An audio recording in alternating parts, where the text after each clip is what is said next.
મનુષ્ય પાસે કપડું નહોતું.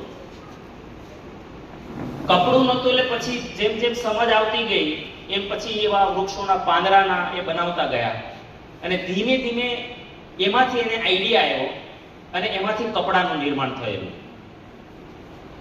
હવે કપડા જ નહોતા જ્યાં, આ તો તમે કપડાની પણ વાત કરી કે હમણાંનું કોન્સેપ્ટ છે, કપડું આવ્યા પછીનું. એ પેલા હતું જ નહીં કશું. અને ત્યારે શું હાલત થતી હશે, ખાલી તમે કપડું લગાવવાથી જો આ હાલત થતી હતી તો જૂના કાળના વડીલોને મેં ખુદ જોયા છે. ત્યારે આપણને કોઈ ભાન હતું નહીં, એનો ચણિયો આખે આખો બગડેલો. હમણાંનો કાળ કહું, હજી 30 વર્ષ પહેલાની સ્ટોરી તમને કહું છું. અને આ બધા મોટી ઉંમરના છે એને ખ્યાલ હશે. આપણા બધાના ઘરમાં મહિલાઓ હતી, માં હતી, દાદીમાં હતી. તો એમાં કોઈ સંકોચ રાખવાની જરૂર છે નહીં. પહેલા તો પુરુષોને કહી દઉં કે આપણે બધા સંકોચ એટલે છોડવો પડશે કે માહવારી કોઈ ખરાબ ઘટના નથી. માસિક ધર્મ જો ન હોય તો મારો તમારો કોઈનો જન્મ જ ન હોય. પહેલા તો આ વાતને સમજો. માસિક ધર્મ મહિલાને ન આવે એ મહિલાને બાળક જ ન થાય, એ વાંજ કહેવાય. જે માસિક ધર્મ ન આવે એ મહિલાને મેરેજ જ ના કરવાના હોય, એને બાળક જ ના થાય. તો આ વરદાન છે કે સમસ્યા છે? આ વરદાન છે, આ વ્યવસ્થા છે ઈશ્વરની. એટલે તો આ લોકો મહાન છે.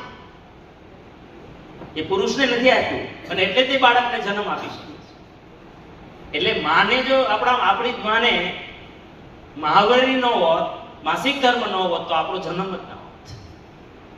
એટલે એમાં સંકોચ કરવાની વાત જ ક્યાં આવે? તો આપણો અભ્યાસ નથી એટલે આ બધું કરીએ છીએ. એટલે પછી શું થયું કે ભાઈ કપડું જ જ્યારે નહોતું અને માણસની સમજણ વધતી ગઈ ત્યારે આ દ્રશ્ય જે જોઈને આખી જ ગંદી થઈ જાય સ્ત્રી, તો સ્વાભાવિક છે એટલા માટે એને 3 દિવસ માટે પછી જેમ જેમ સમજ આવતી ગઈ ને તો એને અલગ રેસિડન્ટની વ્યવસ્થા થઈ કે ભાઈ તારે 3 દિવસ છે ને તારી વ્યવસ્થા જ અલગ. આની પાછળ કોઈ માહવારીમાં અપવિત્રતા હોતી જ નથી. આ વચ્ચેથી ઘુસાડી દેવામાં આવ્યું. શું કામ? એ તમને કહું, ઘુસાડ્યું નથી. હું તો કહું આ સાયન્સ છે, એની ગાળો ન દેવી જોઈએ. આ સાયન્સ છે. હું હંમેશા તમને એક વાત કહું છું, ખબર છે કે માનવ જાતિના હિતમાં હોય એને આપણા ઋષિઓ શું કરતા? ધર્મ સાથે જોડી દેતા. સમજાણું તમને? એને ધર્મ સાથે જોડી દેતા હતા. પણ તમે જુઓ માસિકને ધર્મ કર્યો છે. એ તો જુઓ તમે, માસિકને શું કહ્યું છે? માસિક ધર્મ.